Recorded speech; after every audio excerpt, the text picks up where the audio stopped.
It's our second day on the road of this wonderful Chamaguda adventure. We've already had a few casualties, unfortunately, last night due to the altitude. 4 people apparently have been starting to feel slightly ill. And in these circumstances, we need to slow them up straight away and they need to rest. But we've headed on, had a good bit of breakfast all morning, and now winding through the hills in what seems to be actually, we're about over 3,500 meters high, and feels like we're heading up towards the clouds. Today, our first stop is the Napa High Nature Reserve, the largest area of grassland in the region. It's also where the rare black-necked cranes, of which only 6,000 remain in the world, come to winter. Apparently, in the past, other visitors have been here too, as the Magwotos used to bring their horses here to feed and rest. Time to get on a horse.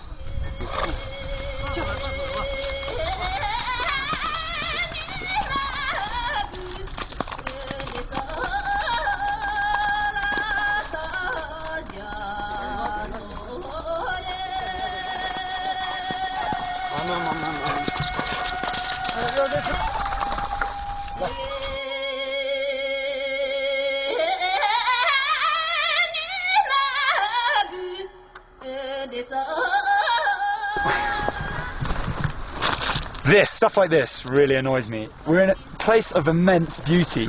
I mean, immense beauty. And it's not like they get people around here coming to clean up every week. So we really should be careful about throwing stuff. But that said, have a look at where we are. Just look at this. It is absolutely breathtaking.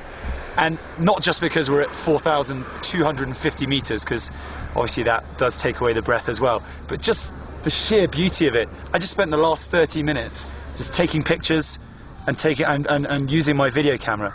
It's amazing. 太震撼了，希望大家都到这里来。这是长马古道。 I guess we all have our own idea of what paradise is like. But I'm sure few people would disagree that there's something quite enchanting about the tranquility and untouched beauty here.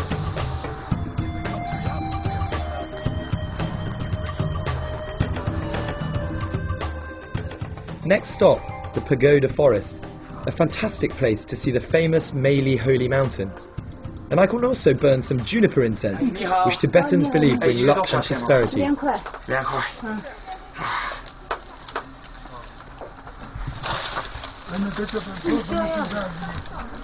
So, what I actually do is I put the leaves in here and make a wish.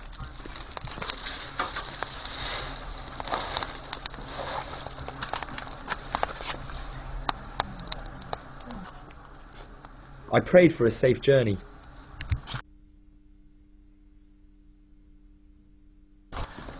Whew. So I'm here in this wonderful little sort of tower on the edge of a mountain that's filled with Buddhist scriptures that are put up here essentially to bring luck to travellers, so that the wind passes through and brings luck. And over there we can see the Meili Mountains. Everywhere you go in Tibetan inhabited areas, you'll see the bright prayer flags. The 5 colours correspond to different elements: earth, water, fire, cloud and sky. As someone with a fascination with borders, Derqing was for me a great place to come. There's Sichuan to the east, Tibet to the west, and Myanmar to the southwest. There's plenty of atmosphere, mainly thanks to the busy main road that dissects it. Derqing was probably best known for its many inns, where weary Magwotos could take some well-deserved rest. Although a dozen ethnic groups call Derqing home, the county is 80% Tibetan, which creates a real cultural melting pot. Over 1,000 years ago, the area was one of the main hubs of activity on the tea and horse trail.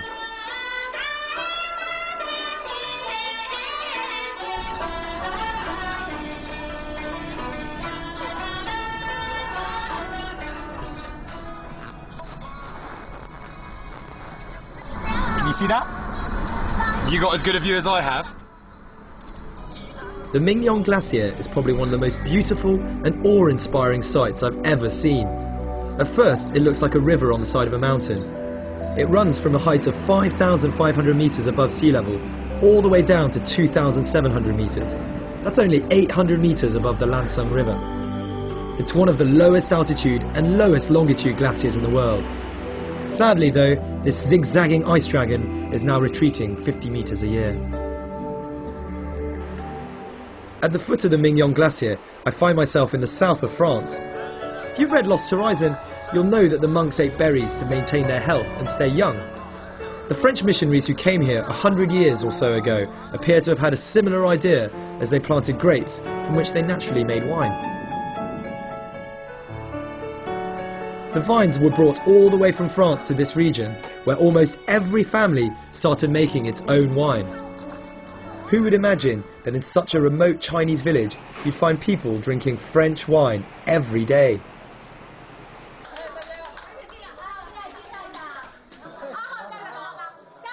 There are 5 major activities planned for the whole group during our tea and horse trail adventure. So now, it's game time! Okay, we're playing a quick game now. Well, we've got five different glasses with wine and non-wines inside, okay? 3 of them have been grown locally. Only 1 of them is over a year old. We have to find which one that is. Let's go and have a look.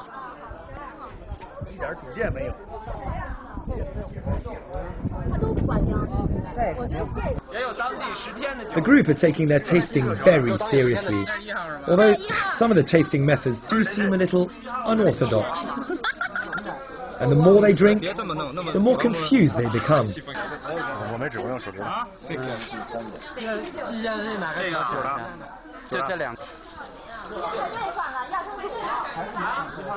You want to try?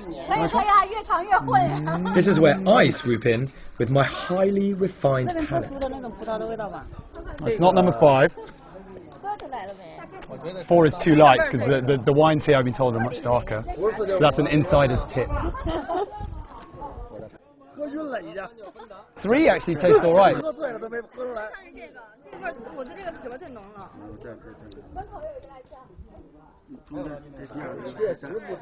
1 or 3. It's probably 2, but I think it's 1 or 3, and I'm going to go. 说好 I was right. It's wine number 3. There's a prize for the winner. A glass of fine wine bottled just 10 days ago. Maybe I am French after all.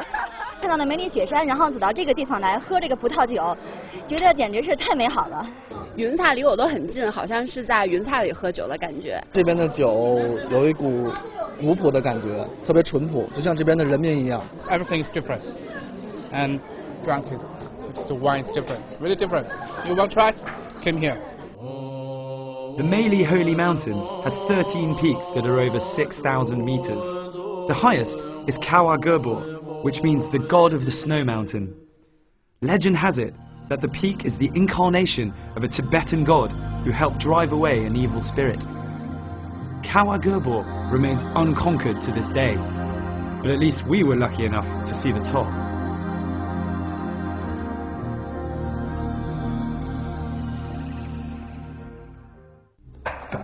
Do you want to see what red salt looks like? Or even spend an afternoon singing hymns in the only Christian church in Tibet? Well, make sure you tune in to part 2 of our adventure on the Tea and Horse Trail.